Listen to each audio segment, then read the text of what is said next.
So, taking this time on our Sunday, first and third Sunday of the month, Insight and Metta, allowing the bell to arrive, the sound to arrive at the ears.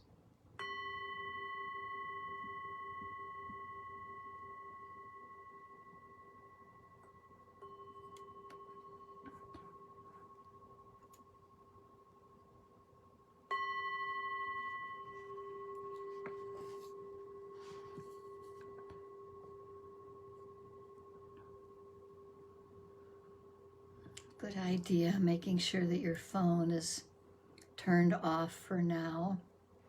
I'd better check mine.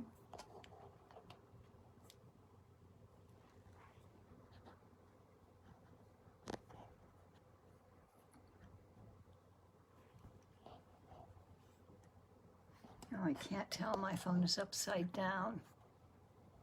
Well, here's hoping.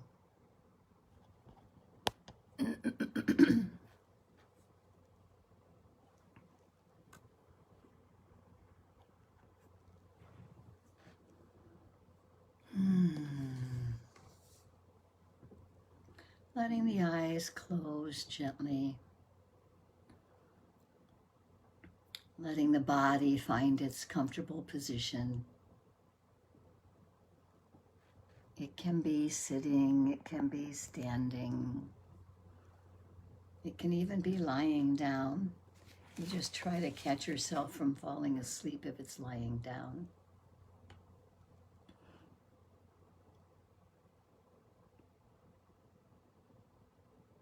And we take a few moments at the beginning of our practice, perhaps, to set an intention of the practice.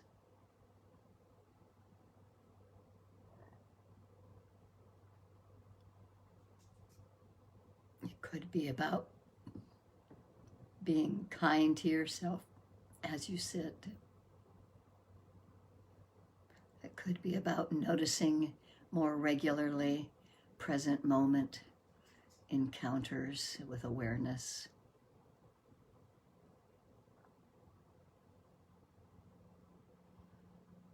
It could be about gladdening the mind or seeing more clearly. Whatever it is, sometimes having an intention, we can remember that later on in the practice, just by saying the word again that we are using. And we take the time to pay homage in honoring of the Buddha, the Dhamma, and the Sangha. The Buddha for giving us an example of awakening and helping us realize that our minds too can also awaken, our hearts and minds can awaken. Forgive me for clearing my throat and coughing as I get over my COVID symptoms today. Day 10, not too bad, but still clearing my throat.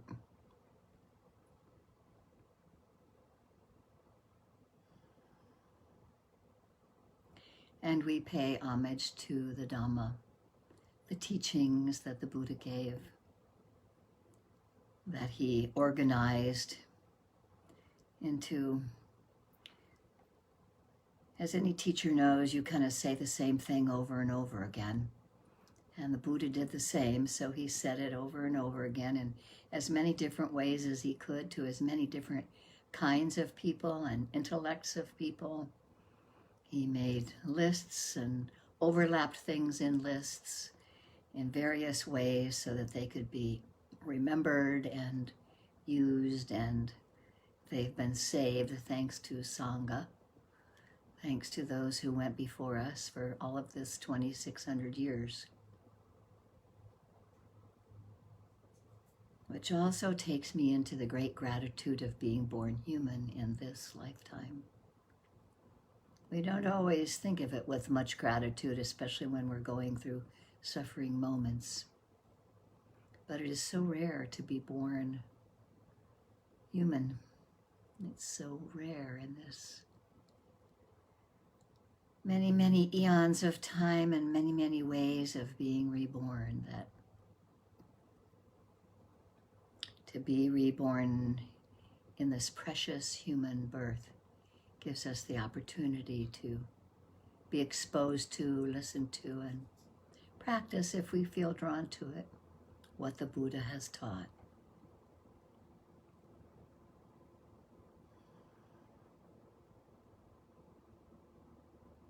And for us, that can just mean gathering our attention into our bodies, pulling our attention away from things outside of our bodies, usually thinking as far ahead in the future or behind us in the past. And we have a chance here to formally, in a practice, bring our hearts and minds together with our bodies sitting.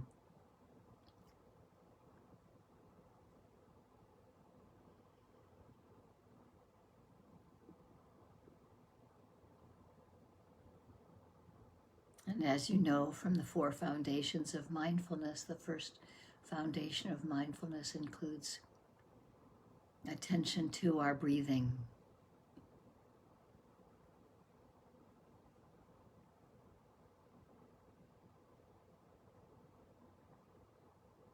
And we can use this breath because it's always with us.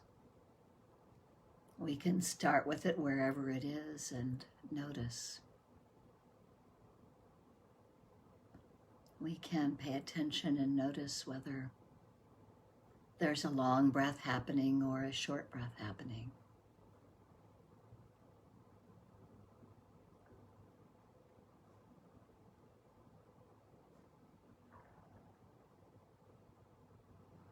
On the in-breath and on the out-breath.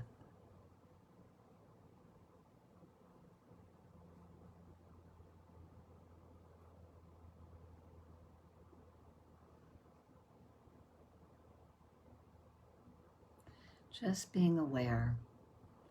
On the in-breath, I know I am breathing in. I know that it is a long breath or a short breath. Noticing the space in between before breathing out. And I know I am breathing out. Being with the knowing of it, touching it. Not just thinking about it or observing it, but touching it. This is where mindfulness and awareness comes in. Being mindful of the breath and having awareness touch that object.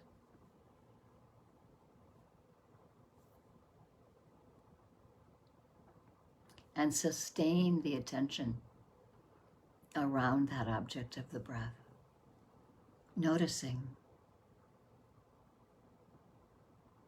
when it ends or when it begins.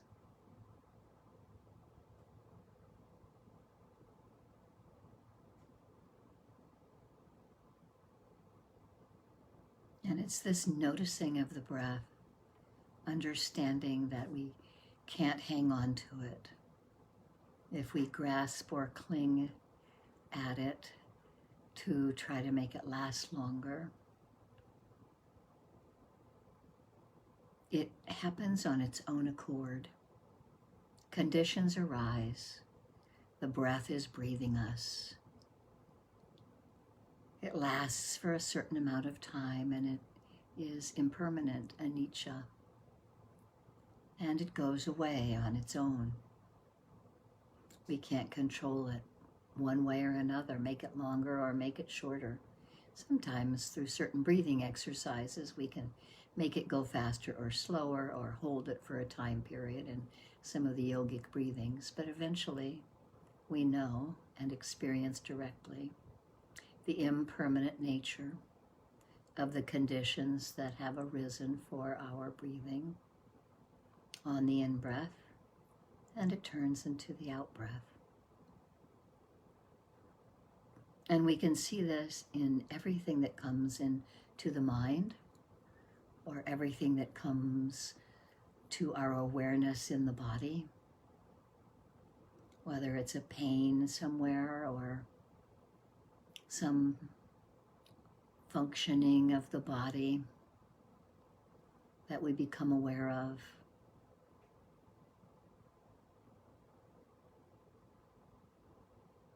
Things arise, they stay for a certain amount of time, and then they pass away.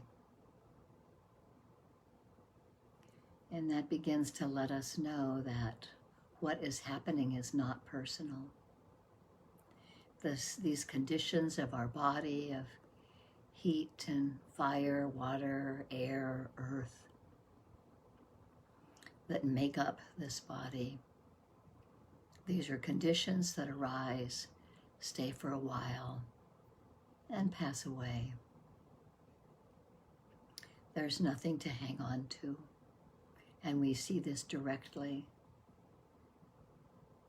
by concentrating the mind on a single object at first of the breath, or a touch point where we're seated on the chair, or where our hands touch or our arms touch.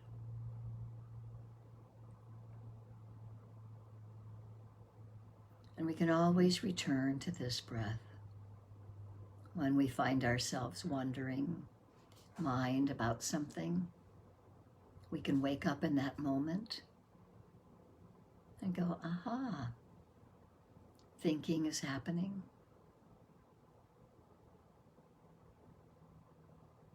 And we can come back to the breath, or we can notice what's happening right then as we're waking up in that moment. It could be pleasant or unpleasant, or we can't tell, or we're confused about it.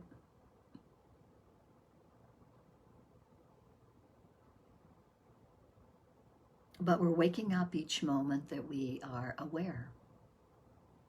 And we can always begin again by paying attention to the breath.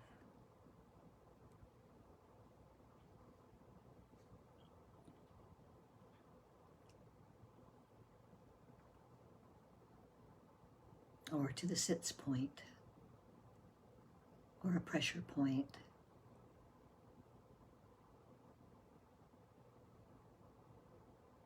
And if we spend a little while on the single object, connecting and sustaining with it, noticing it arise and pass away,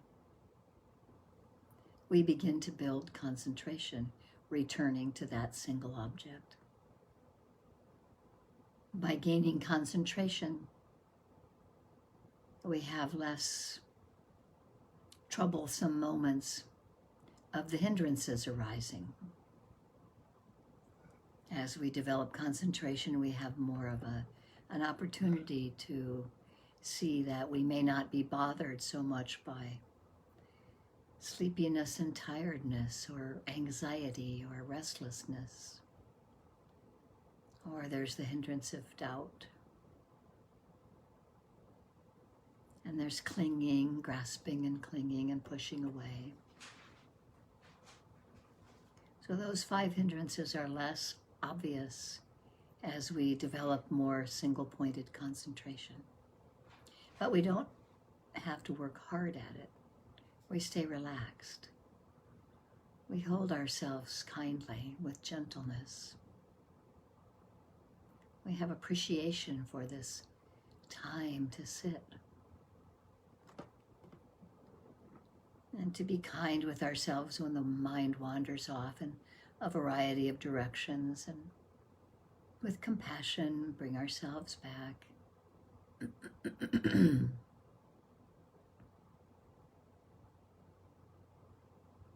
And as they say, wash, rinse, and repeat. We keep starting over again. Holding ourselves easily, gently, kindly. Being appreciative of our teachers, those that have helped guide us on our way of being here.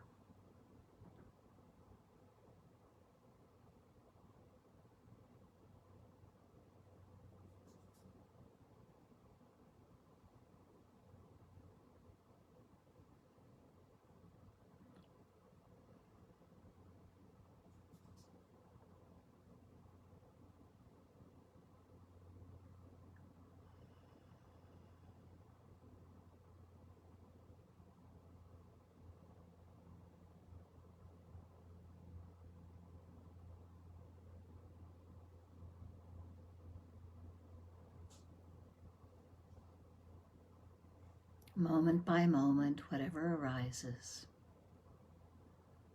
we see clearly as best we can. It's constantly changing nature, and this is the truth of suffering.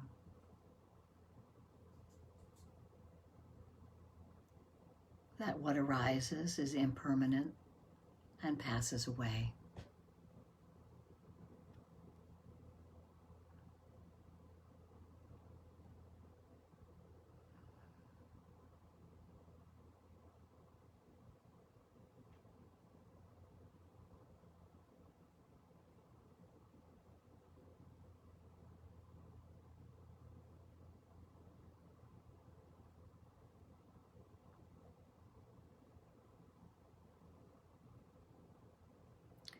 And this can gladden the mind and bring great joy when we actually open up to the moment as it changes, and the understanding that if we grasp and cling to something or push it away, we will cause ourselves suffering around it. And this can gladden the mind. We can notice this in our uncomfortable moments of suffering around something. We can notice this around joyous moments that we can appreciate while they're happening, but we can understand and know clearly that they pass. They arise and pass away. And we just take this formal time to train the mind a little more without so much distraction. We have the container of the practice, the container of the refuges and the precepts of non-killing and non-stealing, right sexual conduct. We have the precepts to hold our ethics, and this can bring great joy.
notice that we've been lost in thought, or we've spaced out or spaced in somewhere, without shame or blame,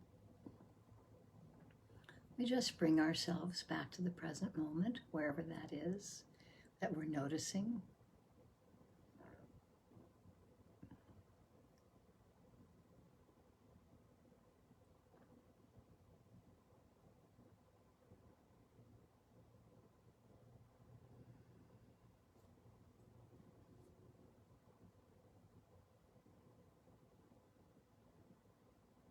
And gently begin again with the breath.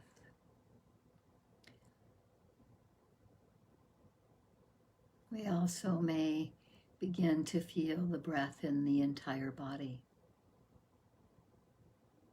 We may feel this body breathing, grounded and anchored in the body, sitting in the chair, the cushion,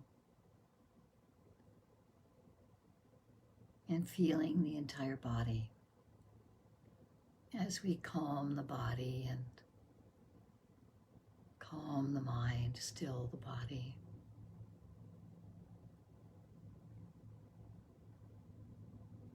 And more can be seen clearer, arising and passing away, arising being present, connecting and sustaining with whatever comes into our view.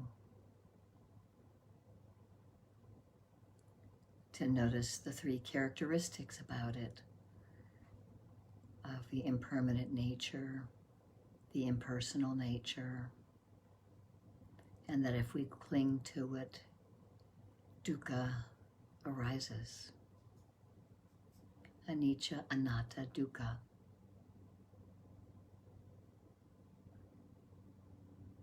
And it's a joy whenever we notice this. That's one of the ways we can gladden the mind in the present moment. Each time we notice that we're off somewhere, and we just wake up in that moment.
And we can ask ourselves, what is happening in the mind right now?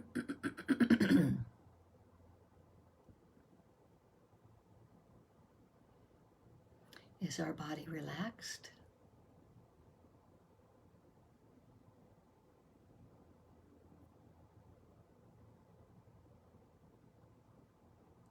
Can we hold it in compassion as we notice sometimes difficult mind states arising? Or maybe we have judgmental thoughts about the fact that we should be more concentrated or should be able to notice the moments more often. We just begin again gently and easily, kind to ourselves, noticing what's happening in the mind, what is happening in the body.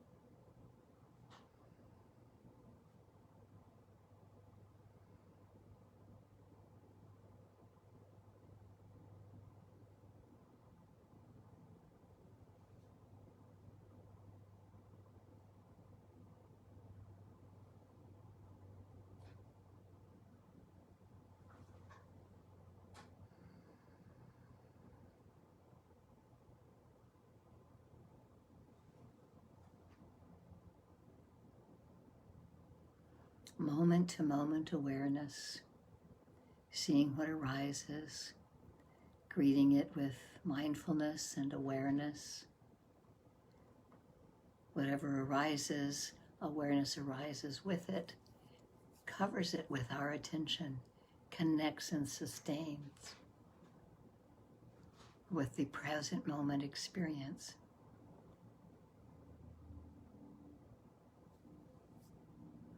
As that object fades away, those moments of awareness fade away, and the cycle begins again with what we attend to as it arises.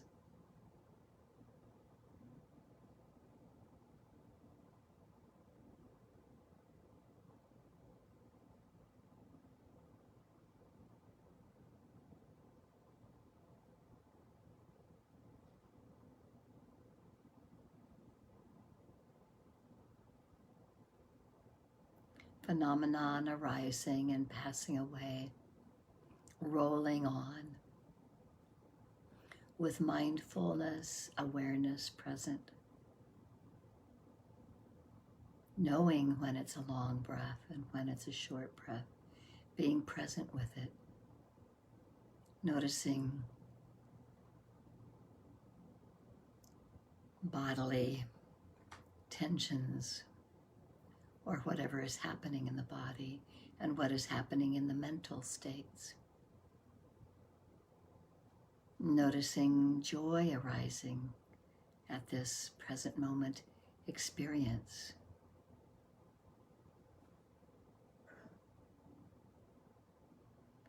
And from out of joy, sometimes piti, tingling in the body. And that can flow into sukha, a more stable feeling of happiness.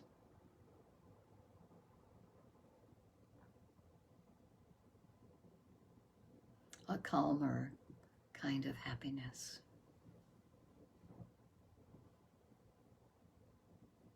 Being with things as they arise, moment to moment awareness.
We may notice our attention more spacious, broader, as we sit in this full body of the breath. Noticing objects as they arise and pass away at any of the sense doors. When we have this broader kind of awareness, we can still be aware of the breath as it is occurring from time to time. We may notice how it has changed from when we began. Sometimes it's more subtle over time.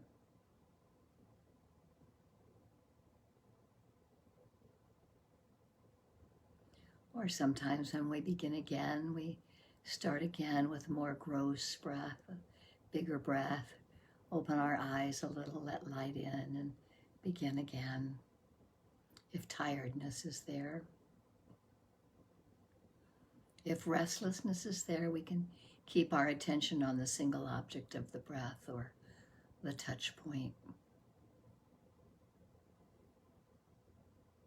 to help keep the hindrances at bay. And when they arise, we just notice them. Oh, this is restlessness, or this is worry, this is anxiety, this is grasping and clinging, or this is doubt, or this is pushing away, without judging about it. It's just what's happening right now. This is the way it is right now. And that's okay.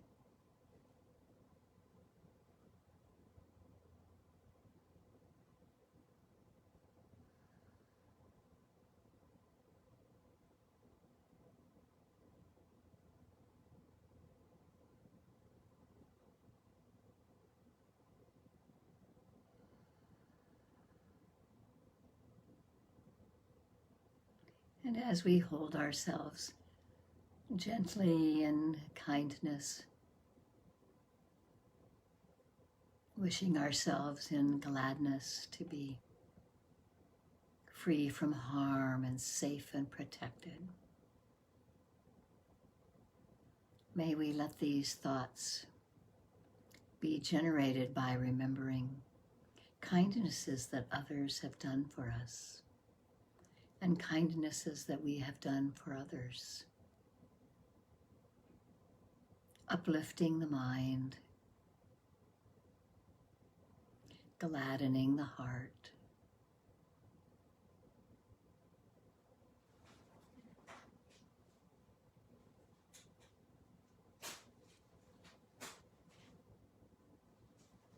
Letting kindness be present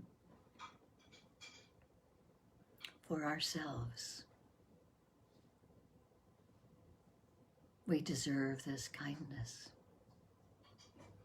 Sometimes it's hard to imagine it, but we may be able to imagine someone else being kind to us. And as that kindness pours upon us, we can receive it. And we can let that pour through us. Holding in our cauldron of our bellies the anchor of our bodies.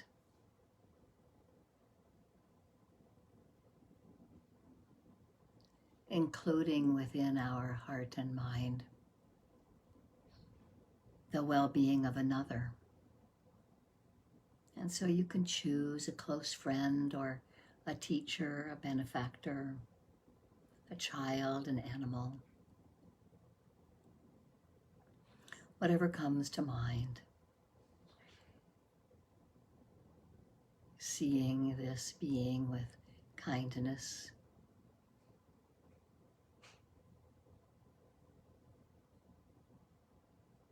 wishing this being to be safe and protected, have ease in their lives.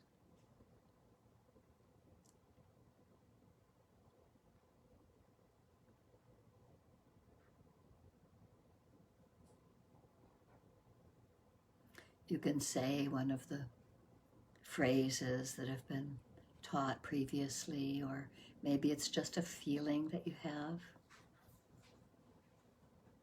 a kind of spaciousness.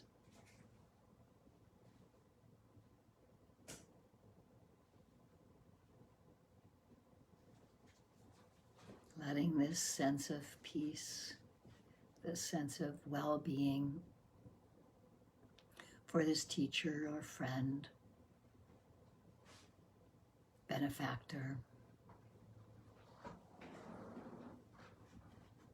holding this person gently in our hearts, letting thoughts of loving kindness flow to them as we hold them in the cauldron of our heart and mind, inclining the mind toward kindness and compassion, knowing that this person has difficulties in their lives.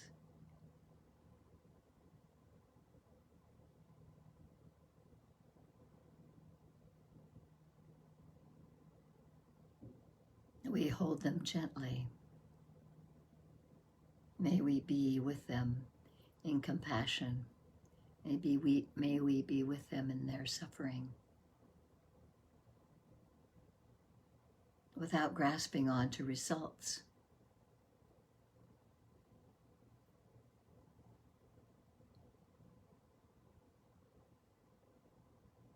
But wishing them to be free from their suffering.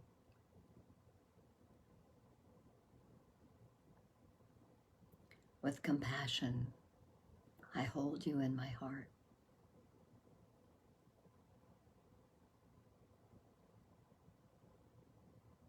And may you have moments of joy.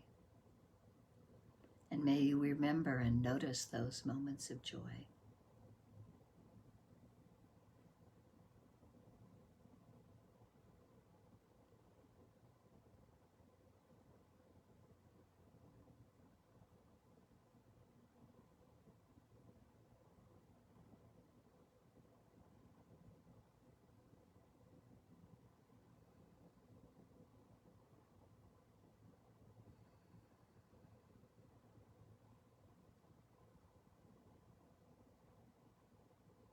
Letting this compassion, karuna, and friendliness, metta,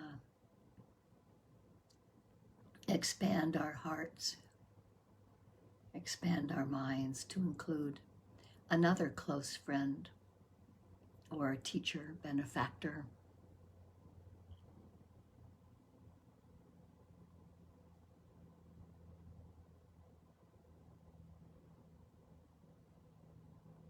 Feeling them in our hearts and minds, including them in our space of metta and karuna.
And may we also find space within our hearts and minds to include a neutral person,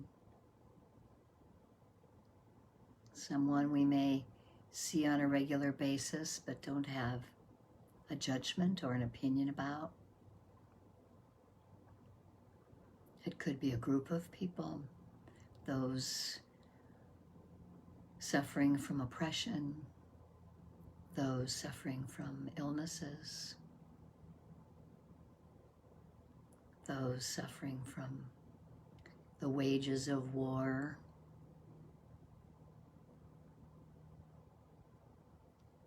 or maybe just that one person that's on the corner when you go around the corner and up the street that you see homeless in a space near you. Or one of your neighbors that you don't know, but you know of them. Just knowing, just as I wish to be happy, I know that you also wish to be happy. And including this in our loving kindness and compassion.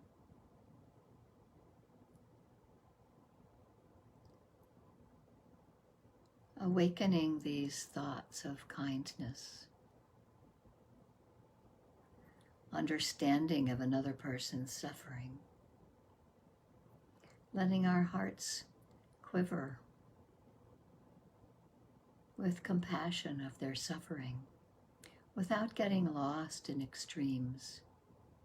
We have equanimity to balance our ability to be with another person's suffering. We have mindfulness.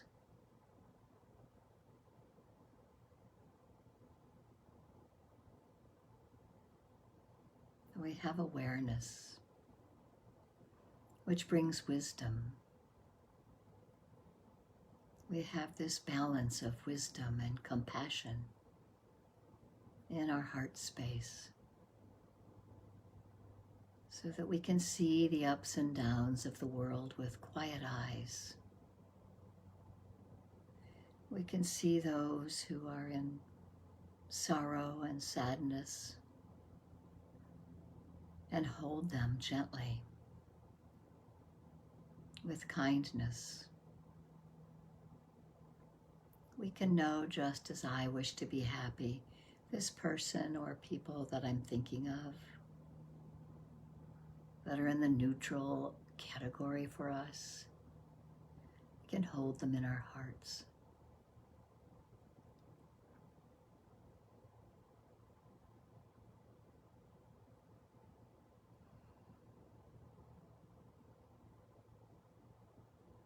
And we may begin to feel a kind of infusion through our entire bodies of this loving kindness.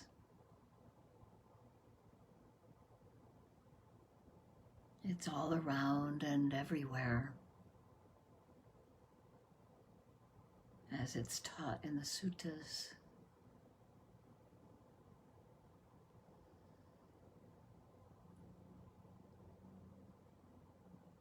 Inclining the mind 1/4, filled with loving kindness. 1/4 filled with compassion. 1/4 filled with joy. 1/4 filled with equanimity. May I abide, including in all directions, diffused in loving kindness and compassion.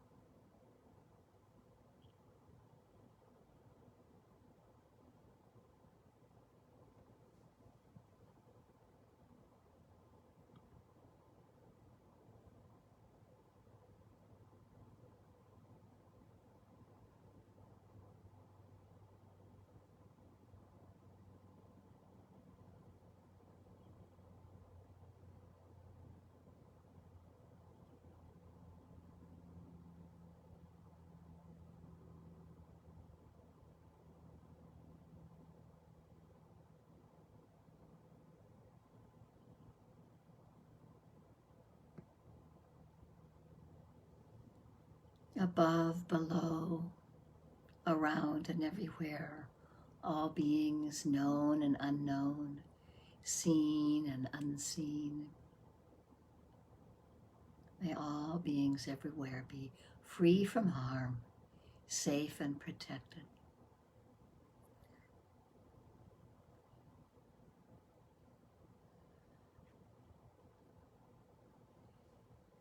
understand the Dhamma,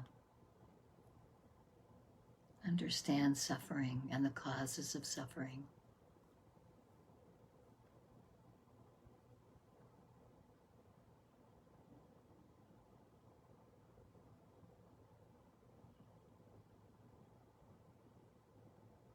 And may we bring to our hearts and minds the 5 daily recollections.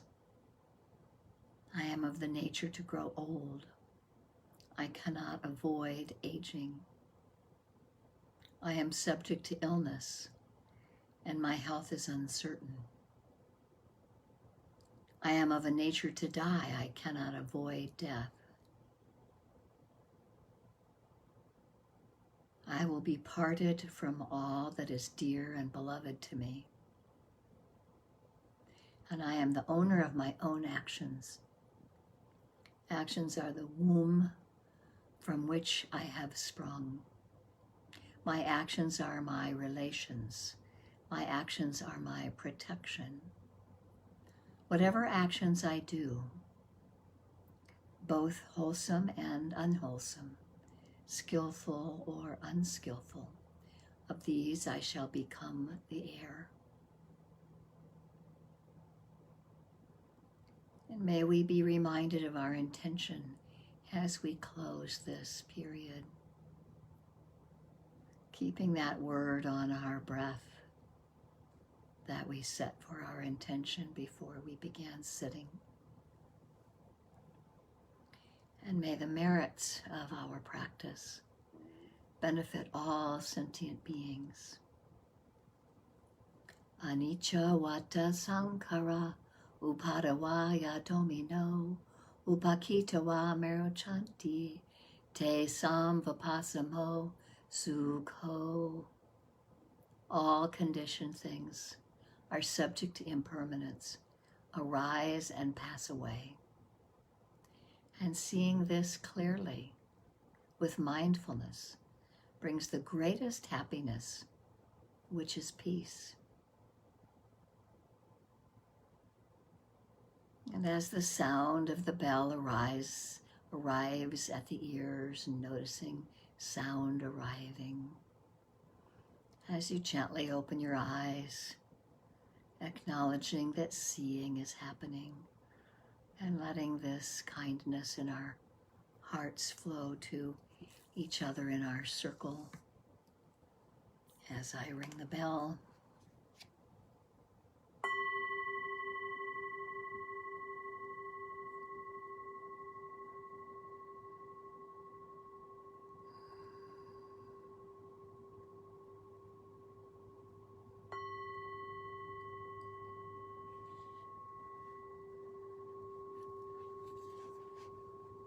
and we'll just take a little bio break for a few moments.